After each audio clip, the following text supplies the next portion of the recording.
Welcome to another episode of Regulatory Oversight, a podcast that focuses on providing expert perspective on trends that drive regulatory enforcement activity. I'm Stephen Peepgrass, one of the hosts of the podcast and the leader of the firm's Regulatory Investigations, Strategy, and Enforcement Practice Group. This podcast features insights from members of our practice group, including its nationally ranked state attorneys general practice, as well as guest commentary from business leaders, regulatory experts, current and former government officials, and our Troutman Pepper colleagues. We cover a wide range of topics affecting businesses operating in heavily regulated areas. Before we get started today, I want to remind all our listeners to visit and subscribe to our blog at regulatoryoversight.com and the Consumer Financial Services Law Monitor blog, so you can stay up to date on developments and changes in the regulatory landscape. Today, in our fourth episode, focused on the trending topic of artificial intelligence, I'm joined by my colleagues Mike Yagi, a partner in our group, as well as Chris Willis, co-leader of our Consumer Financial Services Regulatory Practice Group. We'll discuss the potential risks financial services companies face with increased reliance on AI, as well as the increased focus on AI by various regulators and state attorneys general. Mike and Chris, thank you for joining us today. I know this is a topic both of you are following closely, and I'm very much looking forward to our discussion. Me too. Thanks for having me on. I agree. It's great to be here with both of you. Thank you. Well, Chris, why don't we kick things off with the question a lot of our listeners, I'm sure, have as well. Why are financial services companies interested in using machine learning algorithms? Sure. And you can see there's been such an incredible uptake in the financial services space of the use of these models. And it's because there is such a strong set of justifications for using them. As listeners have heard on the other episodes of this series of the podcast, machine learning algorithms allow for a much larger set of input variables to be assessed by a model. So you can consider more information on the front end. And then they tend to make more precise and more accurate predictions based on considering those inputs, because they consider the interaction between variables, not just each variable standing alone, which is the way the old kind of models, logistic regression models, worked. And so when you have access to a tool that can do that, it allows financial services companies to basically make smarter and better decisions about their lending activities and other aspects of their business, so that they can actually make money more efficiently because they lend to more people who end up repaying and make more accurate determinations about who's going to repay. But in addition, because it allows the use of lots more data inputs on the front end, it allows creditors to consider data outside normal credit bureau attributes and thereby make their credit models more inclusive and make credit available on a very accurate basis in terms of underwriting to a segment of the population that would never have had access to credit if all we were doing was just churning over the same credit bureau attributes again. It's the desire to make more accurate decisions, but also the desire to make more inclusive decisions and use some of the very rich data sets that are out there that go beyond traditional credit reports that have really driven the very widespread adoption of machine learning models in the consumer credit industry. That's a great point and a very interesting one, because I know, as Mike and I have seen, AI, the use of algorithms, often gets a bad rap among regulators. And one of the things that they seem to focus on the most is the potential discriminatory impact. But as you just explained, these actually can be used for good in this space to really extend opportunities to people that otherwise might not have them. That's right. And we're going to hear, I think, later in the episode about some other good that can come from using machine learning technologies also on the discrimination front, because there are tools that you can use on machine learning algorithms that you couldn't use on the old kind of models to maximize their fairness. But I'll save that for a little bit later in the podcast. Can you talk a little bit about some of the use cases for the algorithms, particularly in the financial services space? Sure. The thing that everybody thinks about first, and in fact, the thing that the consumer financial services industry thought about first, was using them for underwriting decisions. For decades, 50 years probably, there have been automated underwriting strategies for different kinds of credit products where people would take attributes off of somebody's credit report or their application or both and run it through what was used to be a logistic regression model and make a decision about approving or declining someone for credit based on the outcome of that model, at least in whole or in part. Taking those logistic regression models and replacing them with machine learning models was the first thing that happened in the consumer credit industry. And that's the area where we've seen the most widespread adoption of them. I'm not saying that they're universal, but there's a lot of them in the market now where those approved decline models for products that are decisioned in an automatic way are now done by machine learning models. But having had some initial success with using them in that context, you've seen a desire in the financial services industry to then use machine learning models in other contexts.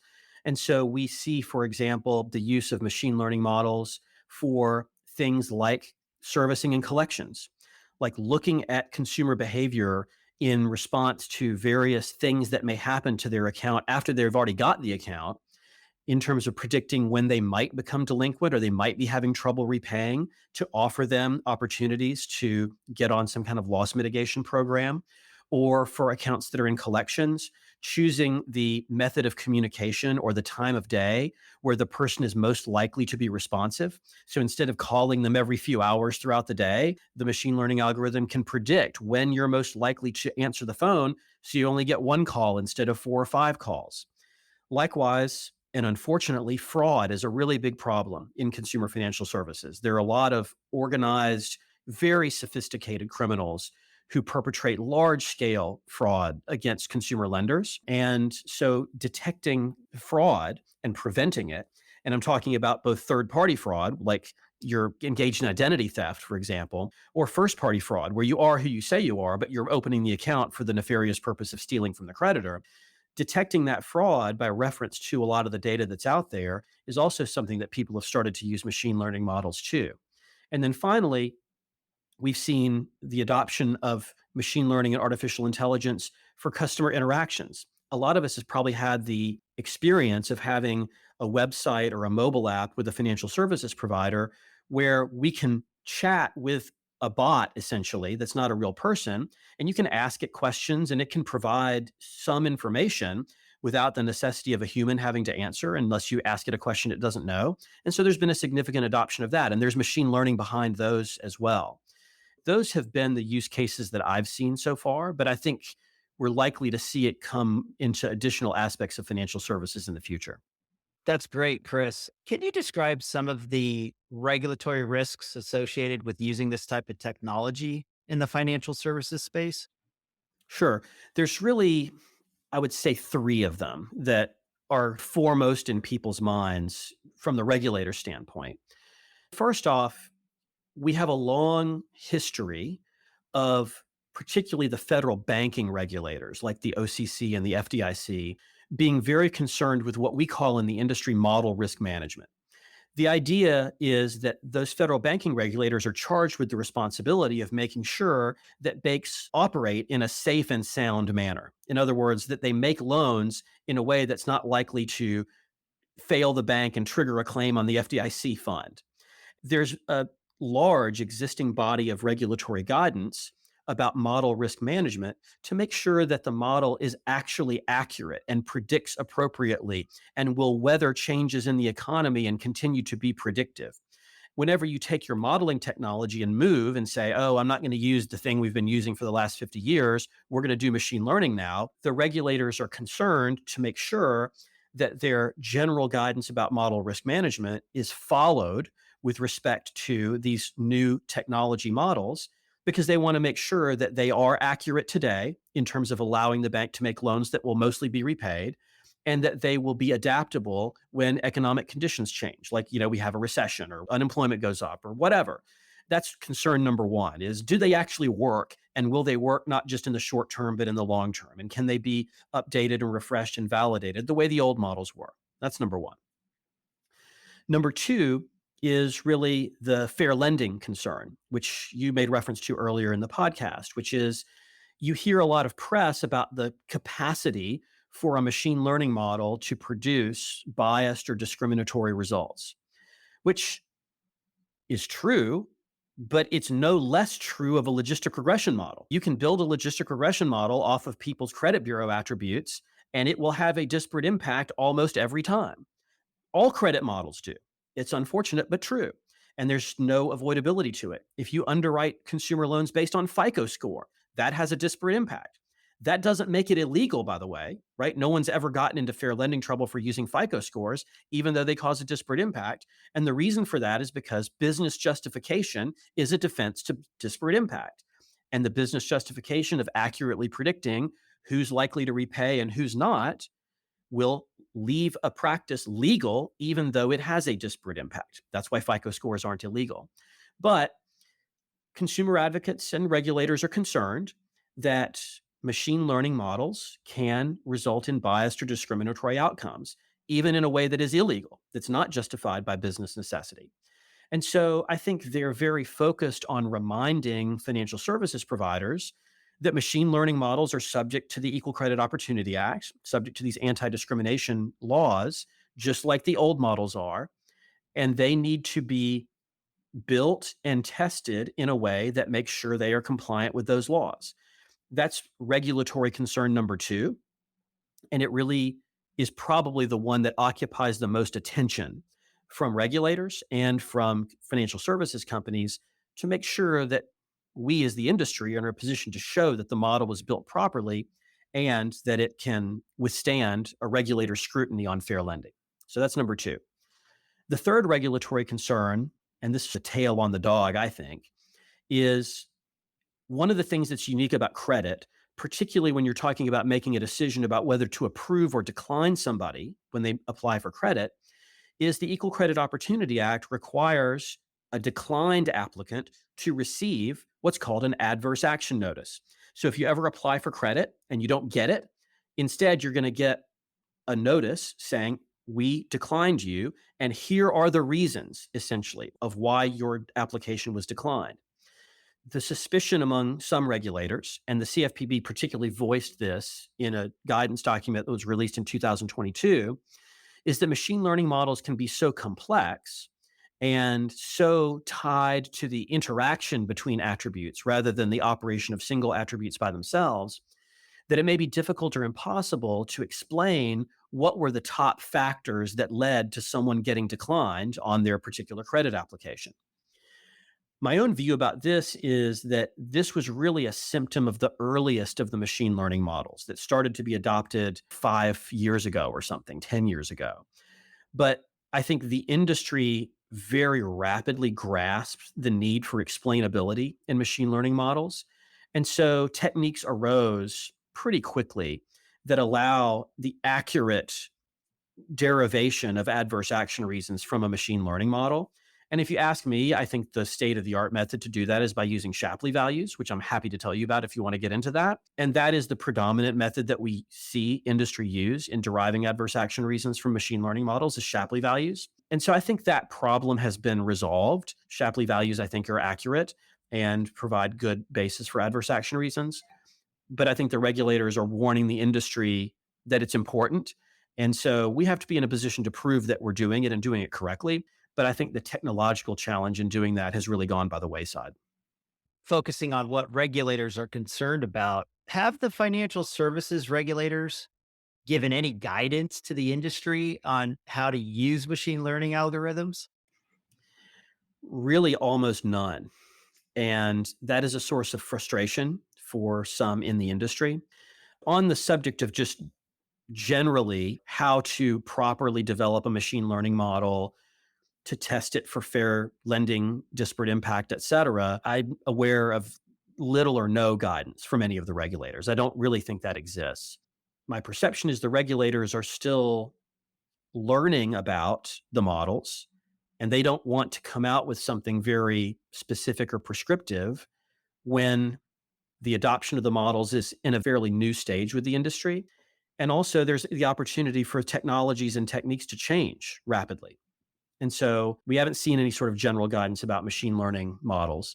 And then on the third topic that I mentioned a moment ago, adverse action notices, it's kind of funny because in the summer of 2020, the CFPB published a blog post acknowledging that there is regulatory uncertainty and ambiguity about how you should derive adverse action reasons from a machine learning model.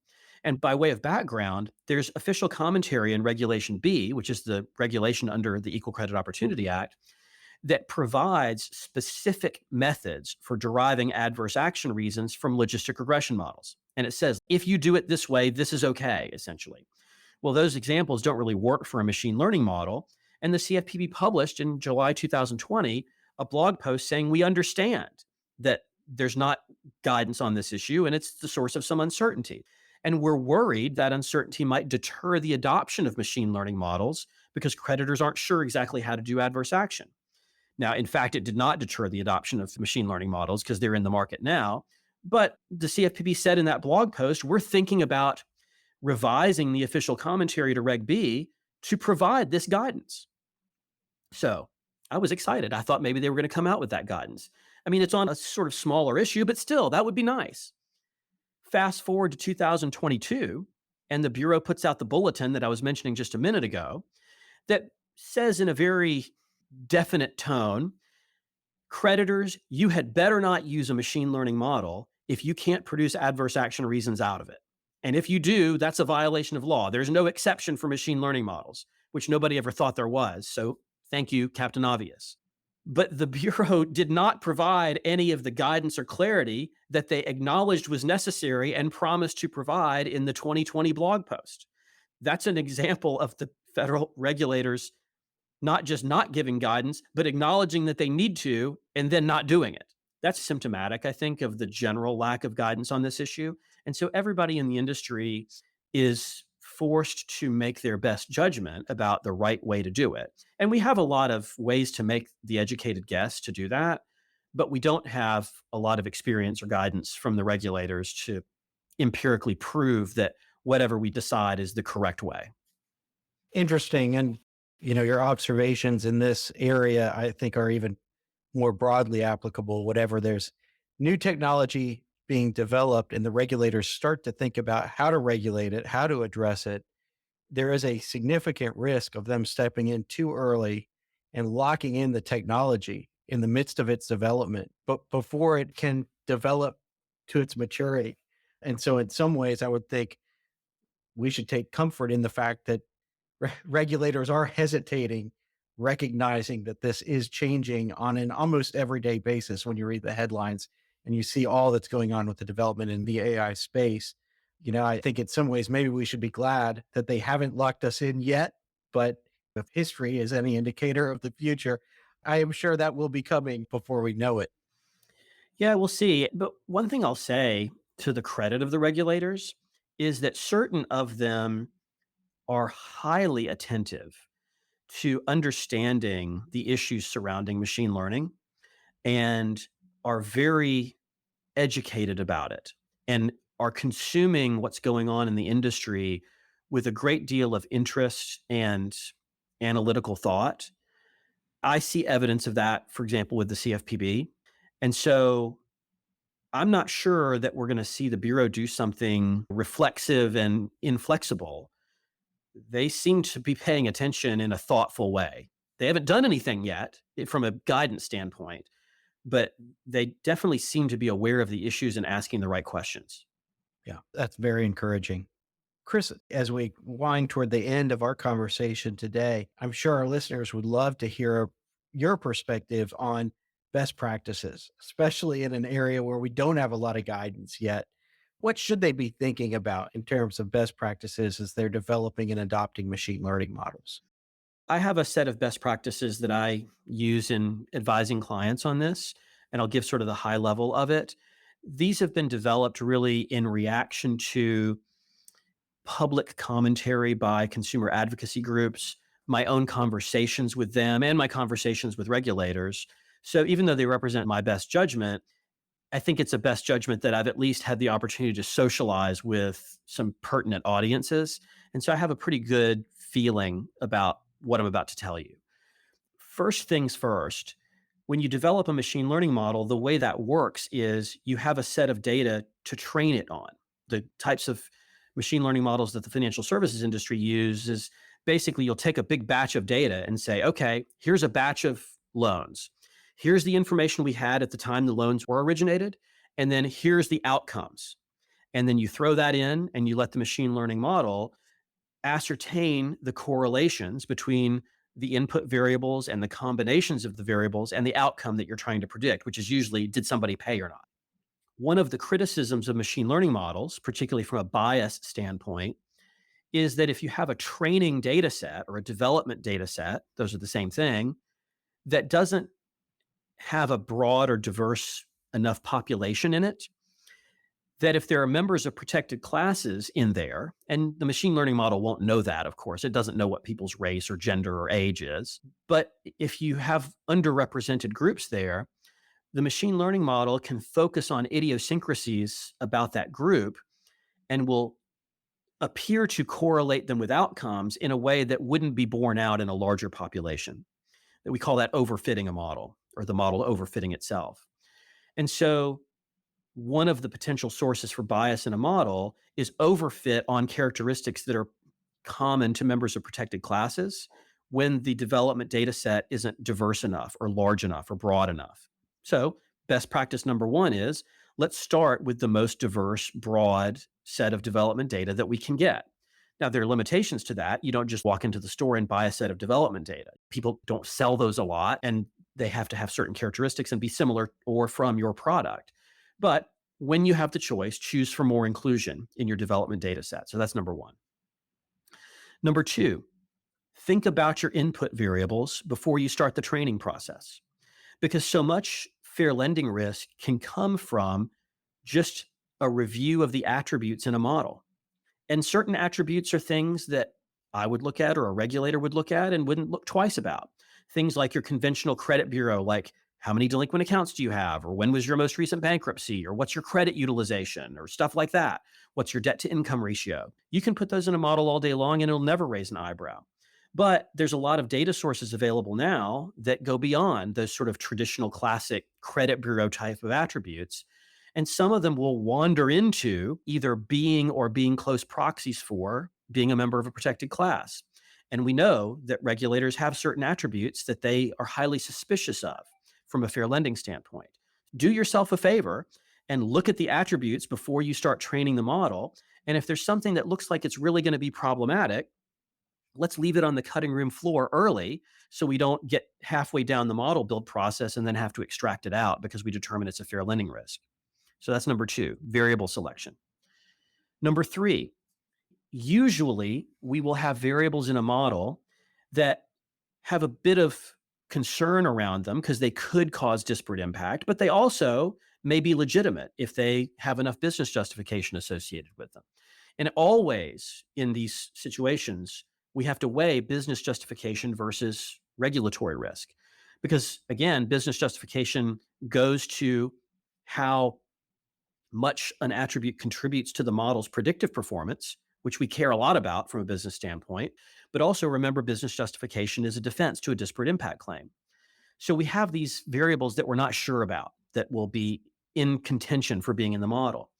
Well, if we have ones that we're a little bit worried about, another thing we can do before we start the training exercise is just do some univariate analysis. Just look at that variable by itself and say, how strong is the correlation between this attribute and being a member of a protected class? Is it a very high correlation such that we would worry that it's a proxy for actually putting protected class in our model? Or is the correlation very weak? And the thing is, if we do that test before we build the model, it gives us great information. If we find a proxy, we know not to use it. If we find that it's not a proxy and someone later challenges the variable, we're in a position to say, oh no, it's not. It's not a proxy. We tested it and here's what the testing showed. And we can show that it's not correlated with being in a protected class. So doing that univariate testing is handy. It's not necessary, but it's a best practice. So that's number three. Number four is when we build the model, now we're going to actually train the model. We want to pay particular attention to making sure that we document the business justification of the model. This isn't a hard thing for modelers to do. This is like asking them to breathe because their whole function in life is to build the best, most predictive, most accurate model that they can, right? That's what they do for a living. There's no problem getting them to do this. It's just a question of making sure the documentation shows a thorough, rigorous process that is very empirically based to show that, hey, this model performs really well. not just in absolute terms, but in comparison to other alternatives, like using a FICO score or a Vantage score or our old model or something like that. So we like to see the model documentation show both of those things. So that's the next best practice. The next one is, I think in today's environment, it's necessary to do fair lending testing on a credit model. What that means is testing the model output for disparate impact, as well as obviously looking at the business justification of the model, as we just did in the prior step. But it also means looking at individual attributes and assessing how much do they contribute to the predictive accuracy of the model versus how much do they contribute to disparate impact in the model results. And where you have attributes that contribute little or nothing to the predictive accuracy of the model, but contribute a lot to disparate impact, those are candidates for removal from the model. Likewise, if you have attributes that are highly predictive and help the model a lot, you know you're not going to take them out, even if they do cause some disparate impact. Because again, business justification is a defense to disparate impact. That's the kind of testing that we've always done with logistic regression models. The method just has to be different for a machine learning model because the old methods that we used for logistic regression models just don't work in the machine learning context. So you just have to test it a different way, but you're basically doing the same analysis. And then the final best practice is one that I teased the audience with at the beginning of the podcast. It's about debiasing models. The thing is, when you use a machine learning model, there are technologies in the marketplace today that will allow the model to generate various versions of itself by tweaking aspects of how the model behaves. I won't get more technical than that for the purpose of this discussion. But it basically allows an exercise where you can build 5 or 10 different versions of the model easily and quickly. They're not major differences. They're just tweaks on how the model handles data and returns results. You can then do fair lending testing on the sort of disparate impact of each of those variations of the model. And it puts the creditor in a position to see both the predictive accuracy and the level of disparate impact from every version of the model. Well, what that allows the creditor to do is to make sure that they can have the option of picking a version of the model that has the least amount of disparate impact to still achieve the level of predictive accuracy that they need. Then they are in a position to say mathematically, I picked the least discriminatory alternative that still fits my business justification. Because remember, that's the third part of the classic disparate impact test, right? First, is there a disparate impact? If so, second, is there a business justification? If there's a business justification, you're okay. But third, if the plaintiff or the government proves that you could serve that business justification with a less discriminatory alternative, you're still on the hook for disparate impact liability. And so what you're doing with this debiasing technology that's on the market now is you're putting yourself in a position to prove that you adopted the least discriminatory alternative. The regulators are very aware that this technology exists in the market. And so I think the failure to use one of these techniques will get them asking, well, how do you know this is the least discriminatory alternative? And therefore, why shouldn't I be suspicious of your model? So I think that's my last best practice, is to use these debiasing technologies, which are unique to machine learning. You can't do this easily with a logistic regression model, but you can do it with a machine learning model. So it's another way that the technology is actually superior to what we had in the past, not just in terms of predictive accuracy, but in the ability to generate a model that is the fairest model possible. I apologize for the long-winded answer, but those are my thoughts about best practices for machine learning models in the financial services industry. Well, thank you, Chris. And I know our listeners really appreciate the practical advice on the best practices. And I love that we came full circle talking there at the end about how, in fact, machine learning can be really good for consumers and from a regulatory perspective, actually beneficial in avoiding discrimination. Really appreciate your insight and expertise. And thank you for joining us. Thank you, Mike, as well, for sharing the co-host responsibilities with me today.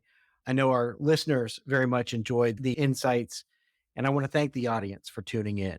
As always, we appreciate you listening, and don't hesitate to reach out to us, the Troutman Pepper team, if we can help you in any way, and Chris with our Consumer Financial Services Regulatory Group. I hope you'll join us for our final AI podcast episode, where we will be discussing AI's impact on background screening. Please make sure you subscribe to the podcast, as well as our consumer finance podcast using Apple Podcasts, Google Play, Stitcher, or whatever platform you choose. We look forward to having you with us next time.